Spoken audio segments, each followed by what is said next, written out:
One of the skill sets that's important to instill in students or whoever's going to be utilizing these AI tools is to take the information that is generated by the tool and determine what is truthful and relevant. Do your research to validate it or to question it, to find the holes in the logic or the arguments. And being able to think critically about what AI has been able to create for you is, I think, a key skill set in how we as professionals and as a culture are going to use these tools moving forward.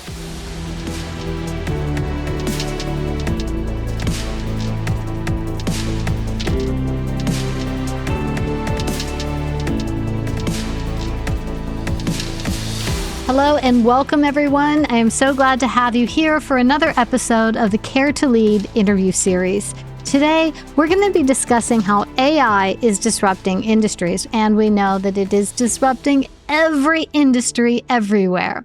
Our guest today is Sarah Russell of EducationDynamics, and she is Vice President of Marketing. Sarah manages strategy and execution across the marketing channels. With 15 years higher education marketing, she optimizes results and adapts to digital changes. Sarah uses data to help partners exceed enrollment goals. And welcome, Sarah. Thank you for being here today. Hello, thank you for having me. So first, why don't you tell us a little bit about EducationDynamics and what the company's about, and start there. Yes, absolutely. EducationDynamics is a full-service marketing and enrollment management services company. So we work exclusively with higher education clients and help them recruit for students. And our services really work to support that recruitment process and the student life cycle from initial interest and awareness all the way through to graduation.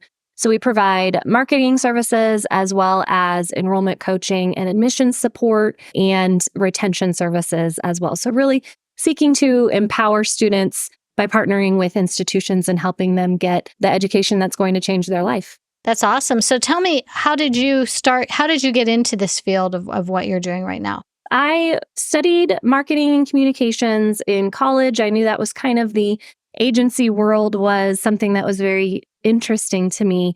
But it wasn't until I got my first job out of college at an agency called Platform Advertising that I really fell in love with higher education as a subset of that marketing industry. So since that time, over the last 15 years, I've really stayed pretty dedicated to higher education marketing. And I find that really rewarding in a way that marketing for consumer goods or retail or other services has not fulfilled me in the same way. I just feel really connected to the mission, to the students that we're serving, and to the fact that we're all kind of working towards this common goal that I really find resonant. Do all trade schools, for-profit, non-for-profit, do they all kind of utilize services like yours, or do a lot of them do it internally? How does that work? Yes, that's a good question. Our client base covers the spectrum from vocational schools all the way to graduate schools that are really focused on adult learners, public, private, for-profit, non-for-profit, and everything in between. I will say that generally speaking, a lot of the really large national universities with the huge marketing budgets often have an in-house marketing team that they're working with, but that often still leaves room for services that agencies can support. So we might be agency of record for a number of different sizes of schools, but with some of those really large national universities, maybe we're just providing ad hoc services or just a unique kind of subset of things that we can offer them versus the full ad hoc experience. How large is your company? How many employees do you have? Including all of our admissions counselors and coaches, as well as our marketing staff, we have about 400 employees working for us. We are fully remote, so we've got employees all over the U.S. So as Vice President of Marketing, how many people do you oversee in your role? My marketing team is about 60 people. I rely really heavily on my team of managers and directors who kind of help manage a lot of the day-to-day of each of the individual teams that I oversee, and working really closely with them to make sure that I can focus on the high-level stuff when necessary and also dive in a little bit deeper when necessary as well. So that's exciting. So tell me, how is AI impacting your world right now? Quite a bit, quite a bit. And it's really interesting because I kind of have a foot in two different worlds with the role that I have at Education Dynamics because I oversee this marketing team. We've been really aggressive about adopting AI. I've seen a lot of excitement and willingness among my team to try new things and test into it. And then on the flip side of that, I also have this foot in the higher education world with some of the partners that we work with. And I think as a general statement, higher education has been less excited about AI, a little bit more resistant, a little bit more nervous about what it means. So it's been interesting to see these two sort of dueling approaches. On the marketing side, there's been a lot of embracing of the new opportunities that AI brings. And on the higher education side, there's been a lot more hesitancy and maybe unwillingness to completely adopt that without a lot more investigation. What do you think some of the biggest fears are for higher education when it comes to AI? I think the biggest thing is this threat to how we've really educated and how we've measured a student's understanding of a topic. That really has to change in the world of AI because when we have built our higher education model around students learning in a classroom environment that's sort of lecture focused, and then taking that information and writing an essay or a paper or doing a research project on their own time, that really gets undermined quite a bit by things like ChatGPT or Google Gemini because you don't really need to have retained that information to be able to spit out a pretty serviceable paper or project by utilizing those tools. So I definitely think that there is a path forward where if higher education can embrace incorporating these AI tools into their classroom teachings, into the homework and the projects and the evaluations themselves, that's going to really serve the students a lot better and set them up for what is likely to be future job outcomes that are going to require those same skill sets. I think one of the other things I've heard from like educators is the concerns about plagiarism and intellectual property and people like doing research and thinking that it's valid and it's not. What are your thoughts on that? I definitely see and understand that concern as well. And I think that that is one of the skill sets that's important to instill in students or whoever's going to be utilizing these AI tools is to take the information that is generated by the tool and determine what is truthful and relevant. Do your research to validate it or to question it, to find the holes in the logic or the arguments. And being able to think critically about what AI has been able to sort of create for you is, I think, a key skill set in how we as professionals and as a culture are going to use these tools moving forward. The other thing that I do think is really important, and I don't have all the answers around it yet, is the intellectual property piece. If these models have been trained using copyrighted material, what sort of rights or protections do we have in place for the original authors or creators? I definitely think that's an area that I anticipate seeing a lot more legislation and regulation around in 2024 and beyond. I think we're going to see a lot more sort of reckoning with that. We saw that a little bit with the writer's strike last year and some of the groups of people who were kind of taking a stand against here's how I want to protect myself as the Screen Actors Guild union, et cetera. In the age of AI, I think we'll see more of that. And I also think we'll see government stepping in some cases to be able to pass legislation that's going to protect people in the use of AI. So I'm curious, Sarah, when it comes to leadership, right? You're in an organization, you're encouraging your employees to embrace AI and get a part of it. What are some of the safeguards that you have had to put into place with working, even internally, working with AI? Yes, we've definitely wanted to take a proactive approach to putting these safeguards in place while still allowing enough room for innovation and being able to adopt some new things. So the path that we've taken has really focused on putting together governance around what is and is not acceptable for our company's use of AI, what sort of data is okay to leverage and to feed into the models, what is not, and what do we as the partners of our clients need to do to ensure their privacy and their students' privacy. So setting up that governance and making sure that there is clearly stated boundaries around what is and is not acceptable use of AI as a company and as a team has been really important for us. That's awesome. So tell me more about what it's like to oversee an entirely remote team. Most days I love it. It's definitely really helpful for me in the stage of life that I'm in. I am a mother myself. I have 2 young boys. My husband and I are trying to juggle everything, but it seems like it's hard to stay on top of all of that. So the remote work has been really, really helpful for me personally in that respect. So as an employee, I really find a lot of value in that.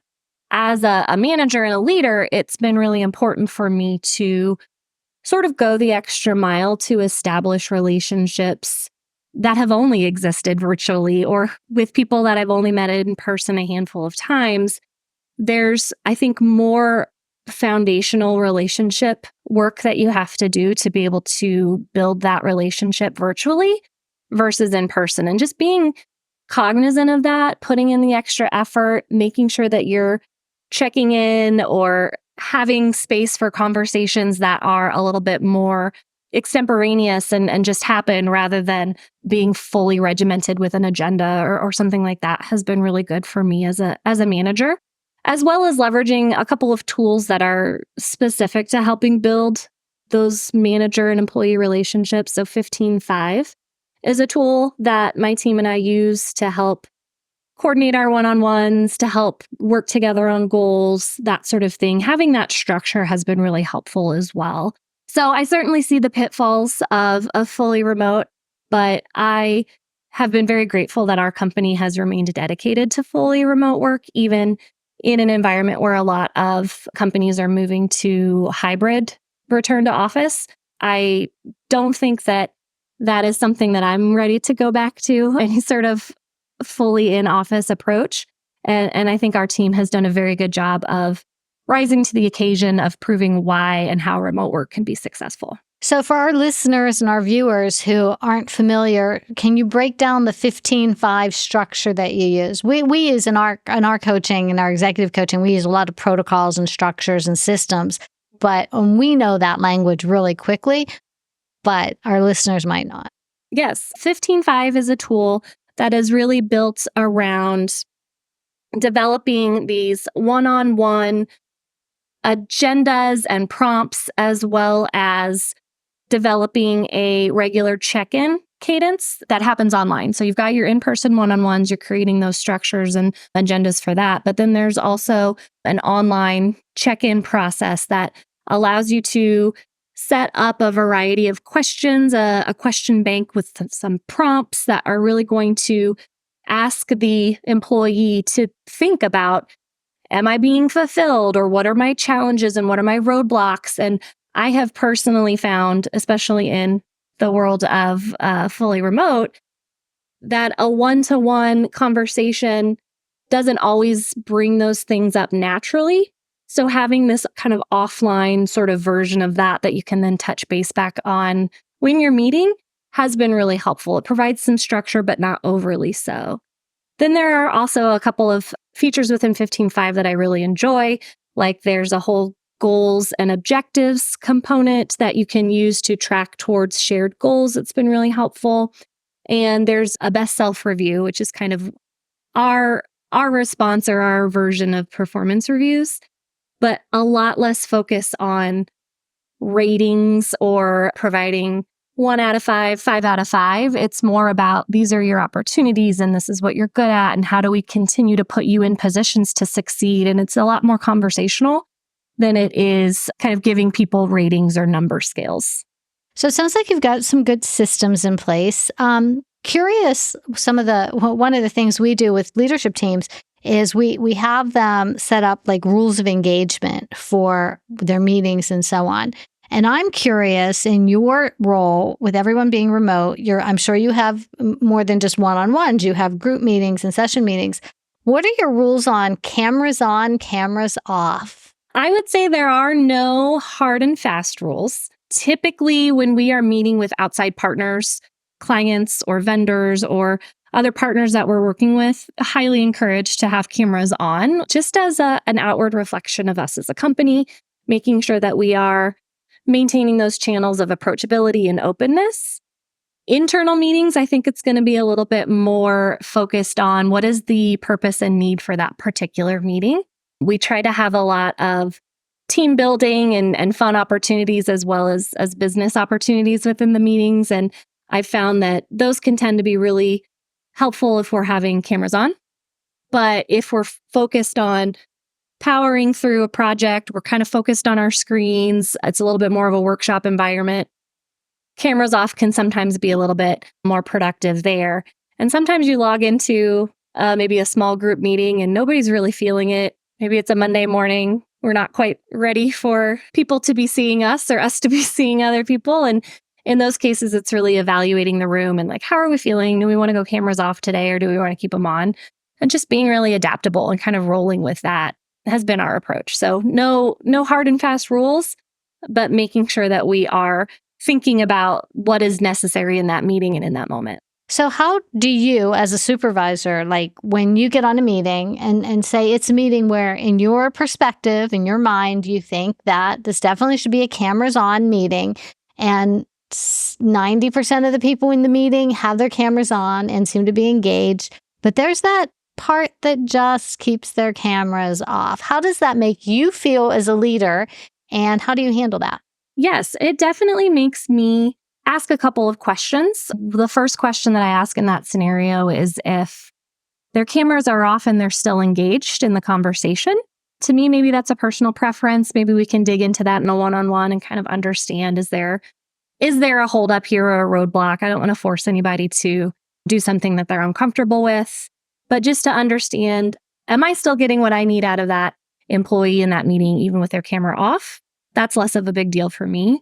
But if it's a camera off, they're not really contributing, they're not adding a lot of value to the meeting, the question that comes up in my mind is, are they trying to multitask? Are they working on other projects? And if so, do we need to have a conversation about workload or resources or prioritization? Because I really want to make sure that I'm empowering them to be spending the time on the things that are going to be most beneficial and necessary. And if in that moment, that meeting that we're in is less beneficial to them and they're not able to be fully present, how can we reschedule or reevaluate? Just kind of digging into that underlying, why is this happening and how is it impacting the overall outcome of the meeting, really kind of drives then my next step and how I would navigate that. Cameras on, cameras off. I think it brings up an interesting point, though, is how many people are invited to meetings on a daily basis, not just your organization, but every organization, that they don't really need to be there. And I think that's something that should be kind of reviewed pretty much in every organization. Like when you're making this invite list to this meeting, who can you take off the list? How do you go about deciding and teaching your teams and the leaders that are holding meetings? How do you go about teaching them who to include and when not to include them? Yes, every now and then we kind of do a bit of a meeting purge, understanding and taking a critical look at our calendars to think what's on here that is not necessary to continue on an ongoing basis. Maybe there were meetings that were set up for a client onboarding twice a week and we still have them twice a week, but we really don't need to meet that often anymore. And just making sure that we're on a regular cadence, evaluating that as meeting owners and as leaders. But I also put it to the individual employees and individual contributors as well to be able to think critically about, if I'm in this meeting every week and I'm not necessary, how can I better manage my time? How can I work with the organizer of this meeting to understand, am I needed at all? Am I needed on a semi-regular basis? Maybe there's an agenda that goes out prior to the meeting and I can determine if it's going to be something that I add value to or not. So it's a two-pronged approach, definitely, to look at it from the meeting organizer's point of view and consistently editing and evaluating that, but also as a contributor and as an employee, being able to, not just log into the meeting because it's on my calendar and not think critically about it, but being able to look at it and evaluate and say, I can add value here or I can't. I think that's key. And I think there are times when people feel that if they say, there's no reason for me to be here or I'm not adding value, that is somehow diminishing their value within the organization. And that's a mindset that I think we need to focus on with employees all over the place, because your presence at a meeting does not make you more valuable to the organization. It's your ability to analyze where your value can best be served that is of value to the organization. People don't need to be in a meeting, don't need to speak up at a meeting just to be heard and just to be seen. And sometimes as people are navigating their careers, it's really easy to fall into that. I want to show that I add value here. I want to show that I know this topic. I want to show that I can bring something to the table. And what happens is they burn out, and just that's a critical thinking skill that's really important, I think, as people try to navigate their careers. Yes, absolutely. I agree. And being able to understand the difference between, am I speaking up here because it's going to actually provide a value to this meeting, to these people that are in this meeting, or am I speaking up now because my manager's on this meeting and I want to make sure she knows that I have something to say? And being able to separate that, I think, is a really key skill to understand when are you truly adding value and when are you trying to prove your worth in a way that's probably not productive. And that brings me up to another topic on meeting and interacting in meetings. So whether they're virtual or in person, there are people who sit in meetings and say very little. And sometimes the reason they say very little is because they are the type of person who really likes to process information in their mind before they say something. So there are different personality types in a meeting, right? And you might have someone who is going to speak out on every topic and give their opinion without thinking it through. And that's like that person. And then there's the person who is going to sit and say nothing, and they're going to process. And that both sides actually have a negative side to them as well as a positive side, right? So the person who's speaking out all the time can come across as obnoxious, not letting other people get their words in. And that person who is processing can appear that they don't know what's going on or they have nothing of value to add. I like to tell meeting participants that the value they bring to the table is how they're processing information. Process it out loud. Ask the questions. While you're processing it in your head, say, hey, you know what? I'm thinking of this. That's bringing value to the meeting. It doesn't have to be a fully formulated thought to add value. And I think people don't always get that. Yes, I absolutely agree. And as someone who is a processor myself, being able to understand and recognize that in myself, to your point, then be able to identify how can I still add value to this meeting or to these people or in this scenario when I'm not ready to make a statement or state a fact. And I really agree with what you said about asking questions and processing out loud and making sure that you're setting the expectation. If with this group of people, maybe they're expecting something from you in that moment, to say, I need to take this and think about it. I'll get back to you by the end of the day or by tomorrow or whatever that timeline is. And then following through on that, I think, is really critical. So providing value doesn't necessarily always mean in this exact moment, I need you to react. It can also mean I'm going to give you what I have in this meeting and I want you to go and come back to the table at this set period of time with a go forward recommendation. So that's really, I appreciate you commenting that, because I fully agree that you've got the people who on the surface are definitely moving the meeting forward probably the most because they're speaking up the most, but a nice balance of that with the processors, I think, is really critical as a team to function really well. I also like a dynamic in a meeting where if someone comes, it's kind of like a dynamic that has to be kind of worked through with this group with rules of engagement and so on. But say you as the vice president, you come in and you say, okay, this is, I've thought about this and this is the way I believe we should move forward. So there's two ways that can happen. There's position power where everyone's going to say, yep, I agree. That's the way we should move forward. But if it's approached in a way where you say, I am I'm not you're going to walk in and say, I'm the vice president. But I mean, just as the vice president, you walk in and you say, this is the way I want to move forward. And I'd like you to do everything in your power to shoot holes in this and tell me why I'm wrong, because that just opens the conversation to so much more.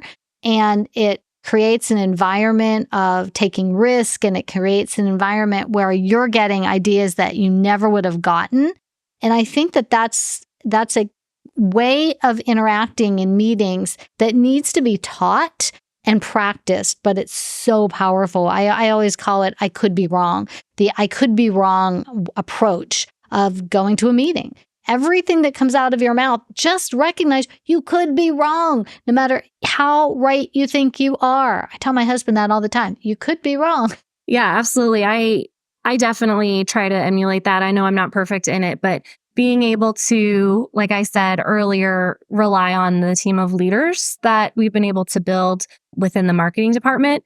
My worst nightmare would be if that was a group of yes people, to be able to just, I don't want to create an echo chamber where I'm really just saying what I want to hear and then I'm hearing it said back to me and everybody's content. Because like you said, then there's not that culture of innovation. There's not that culture of risk taking. So being able to come to my leaders and trust them and say, here's what I'm thinking. Here's how I'm approaching this. What do you think? Do you agree? Do you disagree? What could be wrong in how I'm thinking about it is absolutely a skill set. It's not something that comes naturally. You have to practice it. And you have to really challenge yourself to make sure that you're doing that, even if you're not going to like the responses that you get. 100%. So in your experience, what are some of the most common misconceptions about the world of marketing, educational marketing that you're in that you'd like to debunk right now? Oh, that's a good question. I think that there is sometimes a general distaste almost for schools marketing themselves. Even if it's a nonprofit school, why are you spending money to market to prospective students? Like, I think there's a feeling that that's sometimes gross or not necessary. But I would definitely push back and challenge that, because we are seeing so much complexity in how prospective students are thinking about higher education, whether it's worth it, whether there's a return on that investment, whether they make the right choice in a school. And marketing as an institution is not just about telling everyone how great you are. It's also about meeting those opportunities in the market and being able to identify these are the students who are struggling with things that we as an institution have the tools and the programs and the degrees that we can help solve that. So just being able to take a step back away from this, well, if you're such a great school, people will know about you and they'll go to your school. That's not really how the education world functions anymore. And I think that it can be really exclusionary to do that, where that really leaves out a lot of the most vulnerable students because maybe they don't have the resources to go to these really high profile schools. How can we connect with them, show them the opportunities that other schools may have for them, or schools that offer financial aid, or schools that offer different resources and support? I think that's really important in higher education. So when we're marketing institutions, I think it's important that we're looking at that as having a conversation with prospective students and identifying where there's a match for what the student needs and what the university or college can offer and how that brings value to the community. I'm curious your thoughts on students themselves. Do you think they are looking at higher education and making decisions more in a consumerism type mindset than they were, say, 5 years ago or 10 years ago? Is that changing how they're looking at it? Absolutely. There's been a lot of conversations that we've been having as a team around the fact that students are really looking for value. And we as consumers are looking for value in everything that we do. But for students, that definitely extends to education and the understanding that the most expensive program is not necessarily going to be the best for me, or it's not going to bring the most outcomes, or the school that offers this particular version of the program might not be the version I need, or being able to really educate and inform prospective students is really critical in that environment, because there's absolutely a shift towards, like you said, consumerism, where students are paying money for a degree, but really what they're paying that money for is for that education that they can then translate into their career or what they're going to do after they've received that education. So that return on their investment becomes a really important portion of that conversation, especially as there's been a lot of national conversation about student loans and what is truly feasible or acceptable for students to take on in the job market that we have.